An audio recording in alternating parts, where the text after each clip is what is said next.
रात घनी अंधेरे से भरी थी।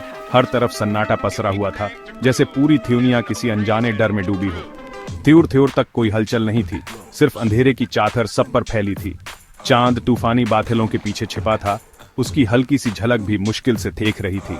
बादलों के बीच बिजली चमकती और आसमान में डरावनी गड़गड़ाहट गूंज रही थी। हवा नंगी डालियों से होकर सनसना रही थी, जैसे पेड़ों की आत्माएं भी इस रात से डर रही हों। हर झोंका एक नई सिहरन पैथिया करता था और बारिश जमीन पर लगातार बरस रही थी। हर बूंद की आवाज उस सन्नाटे को और गहरा बना रही थी। कीचड़ में पानी की छींटें उछल रही थी। एक अकेला आदमी कीचड़ भरे रास्ते पर चल रहा था। उसके कीथीमों की आवाज भीगती मिट्टी में थेप जाती थी। उसके चारों ओर सिर्फ अंधेरा और बारिश थी।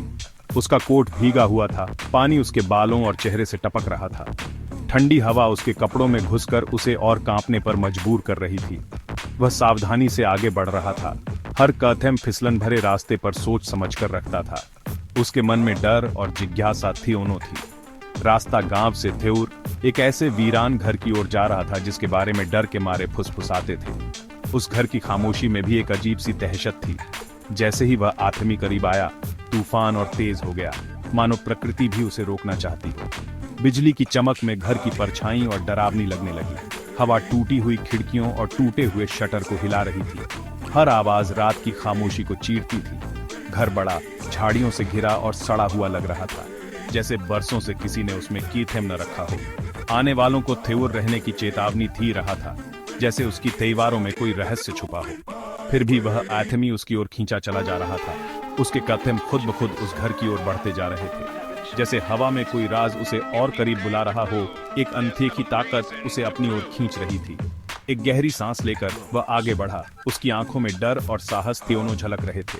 उसका तेल तूफान के साथ धड़क रहा था, जैसे हर धड़कन के साथ कोई नई कहानी जन्म ले रही हो। घर पुरानी शान का एक अवशेष वीरान और रहस्यमय खड़ा था, जैसे अपने भीतर छुपे अनगिनत किस्सों को सहेज कर रखा हो। उसकी टूटी फूटी दीवारें और झुकी हुई छतें समय के थप्पेड़ों की गवाही दे रही थीं। दूर से देखने पर भी उसमें एक अजीब सा आकर्षण था, जो किसी को भी अपनी ओर खींच ले। सामने का दरवाजा चीखते हुए खुला, जैसे बरसों से किसी का इंतजार कर रहा हो। उसकी जंग लगी कुंडियां और चरमराती आवाजें घर की खामोशी को तोड़ रही थीं।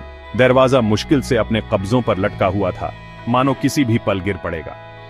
आदमी झिझकते हुए धीमे कदमों से अंदर गया। भीतर घुसते ही उसका स्वागत मोटी धूल और फफूंद की गंध ने किया, जिससे उसकी सांसें भारी हो गई। हर कोना जैसे बरसों से किसी इंसान की आहट का इंतजार कर रहा था। हॉलवे में परछाइयां चमक रही थीं। दीवारों पर टंगी पुरानी तस्वीरें अतीत की कहानियां बयां कर रही थीं। उन तस्वीरों की आंखें जैसे हर आने जाने वाले को चुपचाप देख रही थीं, और उनकी निगाहों में एक रहस्य छुपा था। फर्श के तख्ते पैरों के नीचे चरमरा रहे थे। उनकी आवाज पूरे घर में गूंज रही थी। खाली कमरों में सफेद चादरें बिछी थीं, जैसे वे भी किसी पुराने राज को छुपा रही हो। हर कदम पर सन्नाटा और रहस्य गहरा होता जा रहा था। घर झिंथिया लग रहा था। हर आवाज और परछाई किसी छिपी हुई मौजूदगी का इशारा कर रही थी। दीवारों के पीछे से आती फुसफुसाहटें और हल्की हल्की सरसराहटें माहौल को और भी डरावना बना रही थीं। अजीब आवाजें गूंज रही थीं, एक त्यूर की धमक, एक चरमराता दरवाजा, जिससे देखे जाने का एहसास और बढ़ रहा था। हर छोटी सी आवाज दिल की धड़कनें तेज कर रही थी, मानो कोई छुपकर सब देख रहा हो। आदमी आगे बढ़ता रहा। हर कदम के साथ डर और उत्सुकता बढ़ती जा रही थी। उसके मन में सवाल उठ रहे थे, क्या सच में यहाँ कोई छुपा हुआ रहस्य है, या ये सब सिर्फ उसकी कल्पना है? लेकिन अब वह पीछे नहीं हट सकता था। हर कमरा घर के रहस्य के टुकड़े देखा रहा था। फीकी पड़ी वॉलपेपर दीवारों से उखड़ रही थी। मकड़ी के जाले हर कोने में लटके थे। एक पुराना पियानो खामोश खड़ा था। एक अकेला नोट बजा थ्यूक के साथ गूंजता हुआ। आदमी कांप उठा। तूफान का गुस्सा घर की मोटी दीवारों से थेबा हुआ था। एक फटे हुए पर्थी के पीछे उसे एक छोटा छिपा हुआ दरवाजा मिला। वह उसे बुला रहा था, जवाब का वाथिया कर रहा था। कांपते हाथों से उसने उसे खोला, जिससे एक संकरी सीढ़ी अंधेरे में उतरती हुई दिखाई दी।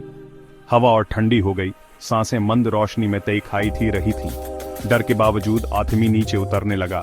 हर कदम खामोशी में गूंज रहा था। सीढ़ी कभी न खत्म होने वाली लग रही थी। हर कदम के साथ अंधेरा और गहरा होता जा रहा था। दीवारों पर नमी की गंध और पुराने पत्थरों की ठंडक महसूस हो रही थी, मानो यह सीढ़ियां किसी और ही थ्योनिया में ले जा रही हों। अंधेरा चारों ओर से थेबा रहा था। फ्लैशलाइट टिमटिमा रही थी, उसकी रोशनी बार बार बुझने को होती, जिससे हर छाया और भी डरावनी लगने लगी थी। दीवारों पर बीठेलती परछाइयां डाल रही थीं, जैसे कोई अदृश्य शक्ति वहां मौजूद हो। नीचे एथेमी एक तहखाने में घुसा, जहां धूल भरी बोतलें और अवशेष रखे थे। हर कोने में जाले लटक रहे थे और फर्श पर बिखरी चीजें किसी भूले हुए समय की कहानी सुना रही थीं। हवा नम थी, क्षय और रहस्यों से भरी हुई थी, जैसे यहां सालों से कोई नहीं आया हो।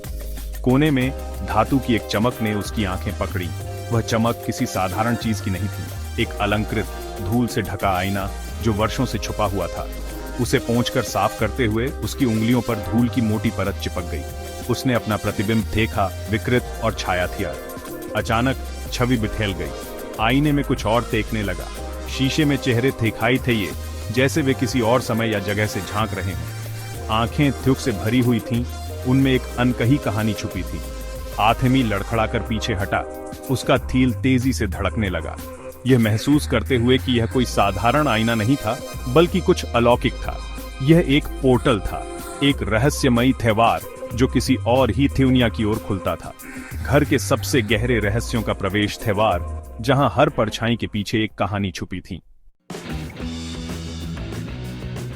सच्चाई सामने आई। घर जिंतिया था, फंसी हुई आत्माओं का एक पात्र। बिजली चमकी, तहखाने में परछाइयां फैल गईं। बाहर तूफान रेजिंग रहा था, अंतर की उथल पुथल को त्योहरा रहा था। आथेमी जानता था कि उसे भागना होगा, इससे पहले कि घर उसे भी अपना बना ले। जैसे ही वह मुड़ा, जमीन हिल गई। घर ने उसके जाने का विरोध किया। परछाइयां उसकी एड़ियों पर पंजा मार रही थीं। जैसे ही वह सीढ़ियों की ओर भागा, तूफान में दरवाजे से बाहर निकलते हुए उसने पीछे मुड़कर देखा। घर खामोश खड़ा था, उसके रहस्य एक बार फिर छिपे हुए थे, अगले थेरशक का इंतजार कर रहे थे।